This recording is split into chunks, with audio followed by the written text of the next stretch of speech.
So welcome to another episode of Carpool Aftermarket with myself, Mark Field, and Mark Blinston of BM Catalysts. Hi Mark. How are we doing? I'm alright, how are you? Yeah, not too bad. Looking forward to this one. Looking forward to this Sure. forward to this drive with you. Okay. We're off actually. Tell everyone where we're off to. So we've just left the head office site and I'm taking Mark up to the new warehouse, which is not operational yet, No. Mark, but it's next door to the component factory we've got up at Forward Rise. So we're on a nice, easy journey, no electric scooters, hopefully. Is it difficult having businesses in different areas, or are you able to work that out? Yeah, it's not easy. It's not easy, and obviously every time we move something, it's adding cost all the time. But the realities of finding something we want that would put everything under one roof, that would tick the boxes, location, financially, everything is just never materialised. So obviously we're split across multi-sites now: head office, factory, warehouse, component factory, a site in Stoke, another warehouse in this area, Mansfield, and then the new warehouse coming up. So multi-site business now. But also multinational. Tell us about the business. Tell me about the history and the countries that you serve. Yeah, we are all over the place now, to be honest with you. So I mean, the history of the business, you know, lots of people may know, may not know. We started as a garage. Right. Okay. An independent garage. An independent garage in the independent aftermarket. 1966, the day we won the World Cup. Right. Okay. Yeah, so business was pretty slow that day, actually. A strange day to open, but we did. And then forever and a day, it was garages locally. We had a number of sites, just doing tyres and exhausts. Okay. That was it. And then along came hot end emissions. Yeah. Late 90s, starting to get changed in the aftermarket, and we diversified the business at that point. And then started to do custom builds and for a lot of the local garages and things like that. And then it became a proper business. So who would the garage buy from then? As because that's going through the supply chain quite a bit, isn't it? Really? Yeah. Well, in those days, the volumes were really high on the cold end. Right. So we could buy direct from all the manufacturers. So we were buying directly from Arvin, and Bosel, and Walker at the time. Right. Okay. In truckloads of exhausts, because this is before my time in the business, but they were just certain part numbers you could just buy hundreds of and know that in a couple of weeks they'd all be gone. That's how we did it. But and when those producers couldn't provide the garage with the catalyst that we wanted, right, that's when the idea came to our head. There's a gap in the market here. We don't want to lose these cars off the ramp, so let's start making them ourselves. And that's how we got into it, and we were playing around doing that for a bit, and then we decided that we could make a proper manufacturing business out of this, which is, John Massey at the time, who was the founder's son, current managing director's father, decided to take a punt, bought a big building. It was a good punt. Yeah, we moved. So that was 2001, and that's when Toby came into the business, the current MD, third generation of the family, old school friend of mine. That's how I came into the business. Okay. So I joined 2002, and then started the journey from there to the point now. Going back to your original question, fast forwarding to current day, we're selling all over the world. Predominantly, obviously, mainland Europe, but over 30 countries, distribution points, and it's going really well. It's over 60% of the business. So you would have enjoyed Brexit? No. I can't tell you how much I did not enjoy Brexit. How's that? I mean, from that point of view, and this is where we'll have conversations all the time, as you know, with people, and there are so many things that affect the supply of products. We're talking about Red Sea at the moment and all that stuff. And no sooner do you get past one issue, does another issue present itself. Yeah. And it is constant. And that, for myself personally, getting involved in is it? It's going to sound a bit weird, but it's an exciting thing to be part of, because you're basically problem solving all the time. Yeah. So what gets me out of bed in the morning is problem solving. Yeah. And I view what we do as a never-ending puzzle. And until the puzzle's complete, you keep going and going and going and going and going. And Brexit was just one of those puzzles. We knew we'd find a solution to it, to the best of our ability, and make ourselves the best version we could be in a new trading relationship. Yeah. And the journey from like head in your hands to where we are now is I mean, it's frustrating, it's hard, but it's also exciting, challenging. It's very, very rewarding when you get to the end of it and you can say, wow, we've made this so much better for our customers and potential customers, and they can see value in the efforts that we've put in for them. It's quite a rewarding feeling. And you've got to do all that without compromising the first thing that gets compromised, I guess, when all the stuff's hitting the fan, which is quality. Yeah. And obviously you're in the product group area where there are no strangers to sort of quality issues over the various different years. Yeah. And you're obviously trying to maintain or uphold the sense of the market, which is very quality driven. Yeah, for sure. And that's the evolution of business as well, and the market and the demands and the expectations and what people want at ground level, the installers, all the way through to what we can achieve as a business. And from a quality point of view,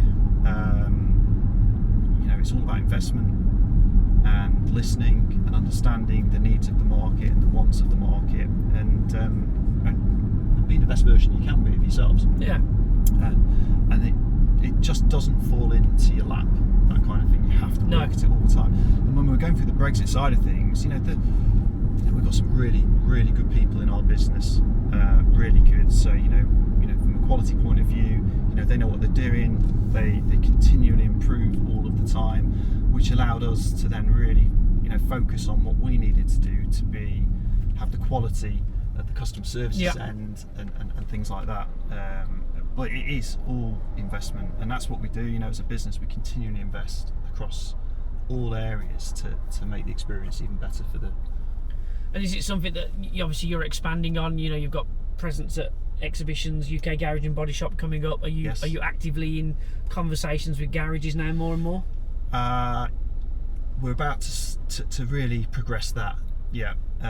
So we've got some exciting things we want to talk about at the Garage and Body show at the NEC, and we want to help educate the market better. Yeah. We want to make the installation process slicker for the customers. Right. Okay. We want them to have access to technical material and content more than they've had before, and we're in a process of really helping the end-to-end journey. So personally, in that respect, in terms of the market, you've lived and breathed the aftermarket.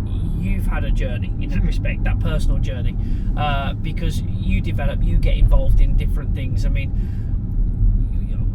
like myself, you'd never have perceived that you'd be in a car filming Carpool Aftermarket for one, but obviously dealing with, when you start your career, and this is where we're trying to get to in terms of promoting our industry, you never quite think, well, do you know what? I'm going to enjoy a bit of time problem solving on a massive issue like Brexit for a business, and then at the next point having conversations about products with different businesses, and it is. So we were talking just briefly about obviously you getting involved in all different areas, and that's the thing that we're trying to do within the automotive trade at the moment, I guess, is highlight to people you can enjoy very varied careers within the automotive industry. You can, and do you know what? I've talked to quite a few people about this. People aren't viewing this sector as a sector they want to get involved in. They're coming out of school or university or whatever like that, and they're just sort of dismissing this sector. I never thought I'd come into this sector. when I studied and stuff like that, and I've ended up in it. And they always say, don't they? Once you're in, you're not getting out of this industry. Don't we know it? Well, actually, I find it really interesting industry, and so many opportunities for people to come and develop at all levels. Whether it be at installer level or distributor level or manufacturer level, supplier level. I find it really interesting. Do you think the trades are quite secretive as well, in the sense that people outside of the industry don't know of the industry? I mean, we talk about right to repair and things like this, but I guess that's always I guess it's like a lot of trades, isn't it, really? They don't see what goes into bringing a part to market, what gets fitted on your vehicle is this, and that's the whole recruitment message that we're trying to say is, you started as a garage, the business started as a garage, you personally, came out of an academic setting and into the business and progressed, and I sometimes think you've been involved in all of it and seen it through. What I liked when I first get, I don't know if it's a secretive thing. I think it's people lump the whole automotive industry into one. So if I talk to people, I'm in the automotive industry. Oh, do you work for the vehicle manufacturer? No, there's a whole other side. And you get into a conversation and stuff. But I think one of the challenges that we face is that historically we've probably been a little bit old-fashioned. Yeah. And I saw that when I first came in, but I also saw that as an opportunity of, trying to help influence change, as a collective. And now you see some of the stuff that's, some of the systems that are being used by companies, and some of the, some of our manufacturing processes is super advanced. Yeah. And it is changing, and there's more to come. I'm convinced of it, and that's where I think that younger people can find value in this sector. Yeah. Maybe people are put off on the basis they think the electric car is just going to kill a lot of it or whatever like that. But there's a lot of. You have a personal view on that one in terms of the electric vehicle? Well, because to be fair, everyone seems to need to have one these days. Everyone's talking about them, aren't they? And you read a lot of news about sales are stalling and all these different things. I do have a view that change is coming. Which direction the change goes in? Is it a straight line or is it a windy road? I don't think it's cut and dry that the electric car is the future. No. Maybe this is the mini disc moment of the music side of things. I don't know. I drive a plug-in hybrid. I think there's plenty of mileage in those yet. So here we go. Look. For those that can't see the camera, just BM branded truck going past. So we're just arriving at the new facility. You can drive in, Mark, if you want. Special access. That gate what do you listen to in the car? What do I listen to? Are you podcasts or are you audio or radio? A bit of everything. What's your podcast at the moment? I've been listening to. I listened to one about EncroChat, the phones or encryption, phones. Yeah. And the French law enforcement. Cracking them basically. Yeah, that was good, and I've listened to a great one on cryptocurrency. You need to listen to that one. Right. Okay. The Crypto Queen. It's a really good podcast. Other than that, I listen to a lot of 5 Live because I'm a big sporting, long-suffering Forest fan. Yeah. Sport in general. And then I'm going through the gears. I'm Radio 2 a bit more now. Oh yeah. And see, my wife is into Radio 2, and that means the kids like Radio 2 because they hear it a lot in the car. And gradually, I am sort of. In fact, it's got all the people that were on Radio 1 when I was a kid, basically. Yeah, exactly. No. That's the thing. You grow up with these people and you move through. So yeah, I think it's we're heading to Radio 4 in a few more years. Yeah. Yeah. What do you listen to? I listen to Radio 2. Yeah. A lot of movie reviews. Yeah, Simon Mayo and Mark Commode that. Well, Simon Mayo was Radio 1. Yeah, he was top of the pops. Yeah. I didn't think I'd like Stephen Bartlett, and I kind of think I don't like him, but actually I do, because I really like some of his podcast interviews. The sleep one is brilliant. Yeah.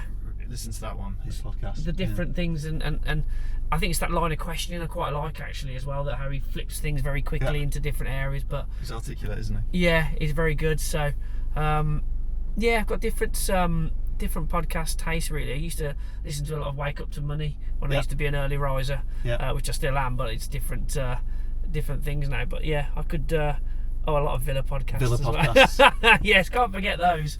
So do you know what? It's something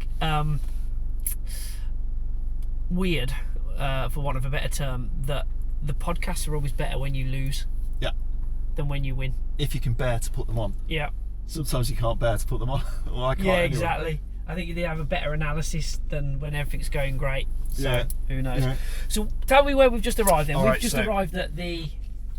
So let me describe where we are. We are outside a locked gate, looking at an empty building. Right, okay. We can't see it's empty from here. So this is the new site, Mark.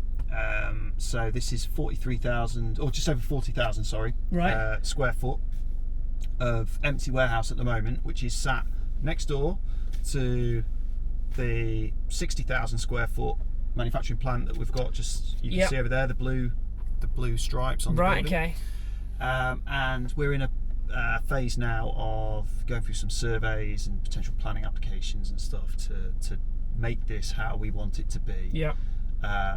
For carrying stock effectively. So they are joined up. It's we're a family business, and these two buildings are sisters. Yes. They're very close sisters. Yeah. One's a little bit older than the other. One's a bit bigger than the other. But they are sisters. Yeah. Yeah. And this is what I talk about in investment. You know, we do not stand still with investment, and this will make our logistics far better. So not just servicing the UK, but our international markets from here as well. What's your best piece of advice in you know, with all the investment that's going on, or you know, utopia that you'd like to see with distributors or with garages? What's your best piece of advice you could give them if you're going to all this trouble and they said, you know what, Mark, give me a piece of advice then to make sure that, okay, apart from stock my product, that's obvious. We know availability is essential, but what's a good piece of advice we can give? Because not everyone gets to see this. No. I think that the advice in the 20 plus years that I've been with BM, we've helped grow and scale the business and improve in so many different ways. The best piece of advice I can give to any business out there is just don't stand still. Because if you stand still, someone else, will run past you, and they won't walk past you. They'll run. They'll run past you.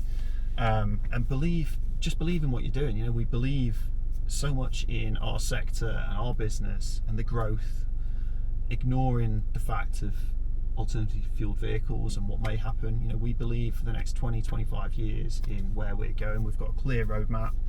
That we know what we want to achieve, and we're going to achieve it. We've been to the new premises. When's that going to be open, Mark? Ask Toby. Ask Toby. There you go. Yeah. When it's open, we'll let you know. Toby, come and jump in the car. Good luck with that. Exactly. So, customary on this Carpool Aftermarket to answer a question that was left for you, and that question was it was kind of a two-parter, which was what has been your biggest regret, but secondly, has there been a regret where you have learnt from something and it's really influenced your career? It's kind of a two-parter. All right, okay. Biggest regret. Okay, genuinely the biggest regret I can think of, remember at the moment, is giving up my season ticket at Forest under Chris Houghton. Right, okay. So sorry, Chris, if you're watching this. You probably are watching this, I imagine. But it was dire, it was terrible, and we were coming out of COVID, and I gave up my seat for 20 odd years, and I've not been able to get a season ticket since, because they got quite good and they got Cooper in, and they got the playoffs and into the Premier League, and I couldn't get it back. I can't get it back.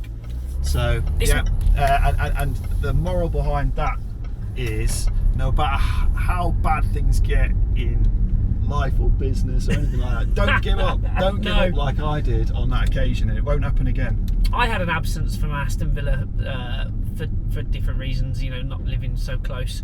But we were in the Championship and I got a season ticket, and I did the right thing to get that. So, you know, you can't appreciate the highs of experiencing the lows. I don't want to make you feel any worse than I that. was there in League One, home and away games. I see, you know, as bad as it gets, and it was so bad under Hooter. No. Yeah. Anyway. So you're learning is not give up. Don't give up on that. And in tough times. Yeah. And the other thing that's been massive, that's fueled me personally, and a lot of people in our businesses, we were told countless times when we started the business that you won't achieve anything, you can't do this, you can't do that, it won't happen, we're not interested, you won't be here. You know, I could write a chapter of quotes, and I could probably put the people's names next to it as well. Put them on the wall as inspiration. Absolutely, but I can't tell you how much that has fueled us. And it's you know, so no matter what people say, and I say this to I've got 2 girls, and I say it to them all the time. You know, I'm sure lots of parents do, and advisors, and to, you know, business advisors and stuff like that. You know, if someone tells you can't do something, don't take the word for it. You know, try it and see what happens. And if you can't do it and you've tried, then fair enough. There's nothing. But you know, why not? Exactly. Yeah. So your question then for the next person? Okay, right. So I had to think about this. This is where I always actually answer the question from my point of view. So you okay. And then so I leave. This could be business or not business related, but that classic question of who you're going to go to dinner with. You can have 3 people round for dinner, or go out if you don't want them in your house. Great question. Which may be the case. 3 people, either dead or alive, and why? Okay, I wasn't expecting that. Do you know what, I'm just going to go with the first 2 people who came to my head when you said it. So I've got another one to add. So my first person would be Bobby Robson. Whoa, I loved him. I growing up and really being involved in England football as I was as a young lad, and being in tears when we went out in 1990. You know, and the Gascoigne tears and all that sort of stuff. It really, I really loved that man. And when he went to Newcastle, he was brilliant. I got his documentary. Thought he was fantastic. What a great personality. My second person that came to my head was Barack Obama. That's a good one. And I just thought, I mean, what a great dinner party this would be so far. Yeah. Was that the, you know, everything that he'd been through. I think there was just so much, and I don't know enough about American politics or anything like that, but I just think as a great communicator, and part of what I do is communication, just being able to get messages across and trying, and I think rightly or wrongly, politics gets a very, very, very bad rap, but I think he's the most recent one, and I know that there are different people around the world as well, but for me, in terms of, you know, popular culture almost, I think it always came from a good place. Yeah, and he delivered with conviction as well. Yeah. Didn't he? Yeah. So, and then third one, that's a tough one. Jack Grealish? Nah, it'd be a boozy word if that was the case. No, third person, I don't know. Probably someone a bit more. Well, it's a great question, that is. You don't even have to admire them, because, like, you know, in my list, you know, one of the people I would have around would just be, he'd just make the whole evening like slightly controversial with his like strong opinions, particularly in the motoring industry. But there will be somebody. I just can't actually think of them right now, to be fair. Shall I tell you who I go for? Go on then. Brian Clough. Of course. Being a Forest fan, yeah, and also what he achieved out of nowhere was amazing. Jeremy Clarkson would be my one for controversial Yeah. and boozy. It's a good one. And a real genuine hero of mine, who would be very welcome, just even for a pint at the pub, really. Alan Partridge. Ah, okay. Not right. Steve Coogan, Alan Partridge. It would Right, have to be brilliant. Alan. Yeah. So the three of those together would be quite an evening, I think. Yeah. Yeah. I'm still stuck on my third one, actually. You prepared that one, though, so yeah. Yeah. So I've got. Maybe I'll have to think about it next time, and think. Maybe I don't need to think too much about it. That's the thing. I was going to say Margaret Thatcher, but I've already got politics there with Obama. Yeah. I always remember at an IWF event when we had John Sargent there, and he always said she was great for debates. You know, you loved her or hate her, and it was either one or the other. But she would cross the road for an argument. So yeah. I'm trying to think of different people. But no, great question. There we go. I'll have to hold my answer for the third person. So if anyone wants to take up the third place at the table, so yeah. Thank you for your time today, Mark, on Carpool Aftermarket. And just as long as you don't crash into that car there that's parked in the middle of the road. Yeah. Looks like a broken exhaust. Do we know anybody? Not on the exhaust. So brilliant. Thank you very much. Cheers, Mark. Cheers.